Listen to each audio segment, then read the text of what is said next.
Olá, está começando o nosso segundo vídeo da nossa aula sobre Nossa Senhora de Lourdes, memória facultativa, nesse contexto do estudo bíblico bem mais abrangente de todas as solenidades, festas e memórias em honra de Nossa Senhora ao longo do ano litúrgico. No primeiro bloco, no primeiro vídeo de 9 minutos e pouco, nós introduzimos a aparição falando da vidente, dos pais da vidente, dos irmãos da vidente, o local onde aconteceu, os Montes Pirineus, na França, são muito bonitos, e aquela região montanhosa, uma natureza deslumbrante, exuberante. Esse é o contexto. A menina, uma garota que nasceu em 1844, as aparições foram em 1858, portanto, ela devia ter, de 1844 para 1858, ela devia ter o quê? 14 anos? 14 anos? Pois bem, uma adolescente. E, finalmente, vamos agora à narrativa das aparições. Peço a você atenção. Fiz uma síntese, uma pesquisa em livros autorizados e fontes históricas seguras, inclusive da própria diocese, que reconheceu as aparições, a diocese de Tarbes. Daqui a pouco falaremos desta diocese.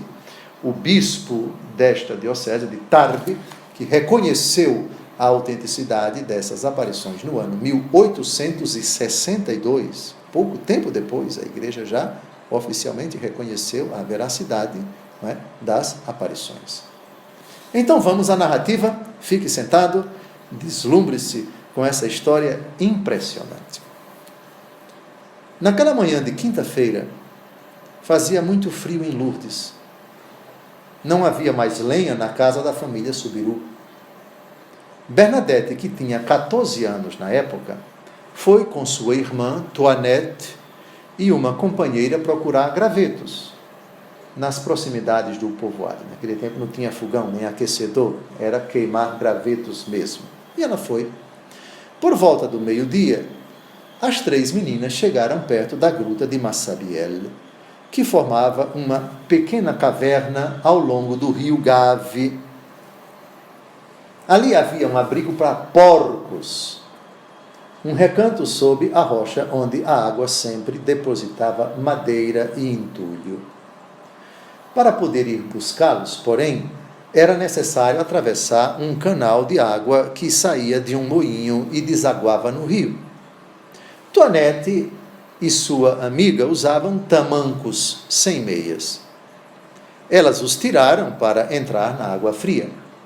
Já Bernadette, muito delicada e com asma, usava meia. Ela implorou à amiga que a carregasse nos ombros, mas ela se recusou, descendo com Toinette em direção ao rio. Deixada sozinha, Bernadette pensou em tirar os tamancos e as meias também. Mas, quando estava prestes a fazer isso, ouviu um grande barulho. Ela olhou para cima e viu que o carvalho agarrado à pedra tremia violentamente, embora não houvesse um sopro de vento. Então a caverna foi preenchida com uma nuvem dourada, e uma esplêndida senhora apareceu na rocha. A senhora parecia uma jovem de 16 ou 17 anos, vestida de branco, com uma faixa azul que escorria pelo vestido. Ela usava um véu branco na cabeça que mal deixava os cabelos caírem na altura da faixa. De seu braço pendia um grande rosário de contas brancas ligadas por uma corrente de ouro, enquanto 2 rosas brilhavam em seus pés descalços, também de ouro brilhante. Instintivamente, Bernadette se ajoelhou, puxando o rosário. A senhora deixou que o fizesse, juntando-se à sua oração com o fluxo silencioso entre os dedos das contas do rosário. Ao final de cada postagem, ela recitava o Glória ao Pai, em voz alta, junto com Bernadette. Então, Nossa Senhora rezando o terço com Bernadette. Quando a pequena vidente terminou o rosário, a bela senhora desapareceu subitamente. 3 dias depois, no dia 14 de fevereiro, a primeira aparição foi 11 de fevereiro, Bernadette, que imediatamente contou à irmã e amiga o que havia acontecido com ela, referindo-se também ao que havia acontecido em casa, sentiu-se intimamente chamada à caverna de Massabielle, dessa vez com uma garrafa de água, que ela prontamente joga sobre a Virgem Santa durante a nova aparição, porque, segundo ela mesma contou, sobre essas coisas você nunca sabe e pode até ser o diabo que lhe joga uma peça. Então, a menina, muito simples, pensava que podia ser uma aparição do diabo e jogou água benta em Nossa Senhora. A Virgem sorriu ao gesto de Bernadette e não disse nada, só sorriu. Finalmente, no dia 18 de fevereiro, a Senhora falou: não te prometo te fazer feliz neste mundo, mas no próximo. Queres fazer a gentileza de vir aqui durante 15 dias? Preste atenção. 3 aparições já. Com mais 15, 18. Bernadette consente. E a Senhora confia à vidente 3 segredos que a jovem deveria guardar para si e nunca revelar a ninguém. A notícia das aparições se espalha por Lourdes, o vilarejo, e muitos curiosos vão com Bernadette até a gruta. O fluxo de pessoas para a caverna aumenta a cada aparição. Na aparição de 24 de fevereiro, Nossa Senhora repete a palavra penitência 3 vezes. E exorta: orem pelos pecadores. No dia seguinte, a Senhora manda Bernadette ir à nascente para se lavar e beber. Mas não havia nascentes naquele lugar. A Senhora indica então um ponto exato. Bernadette vai lá e, como não vê a água, começa a cavar com as mãos, borrando o rosto e comendo folhas de grama. Os presentes começam a zombar dela. Mas pouco depois, daquele pequeno buraco cavado na terra pelas mãos de Bernadette, a água começa a fluir em abundância. Um cego molha os olhos com aquela água e recupera a visão instantaneamente. Desde então, a fonte nunca mais parou de fluir. É a água de Lourdes que ainda cura milagrosamente todo tipo de enfermidades espirituais e físicas, e sem espalhar o contágio dos milhares de enfermos imersos nas piscinas. É também a memória mais querida que todo peregrino gosta de levar consigo, voltando da cidadela de Maria.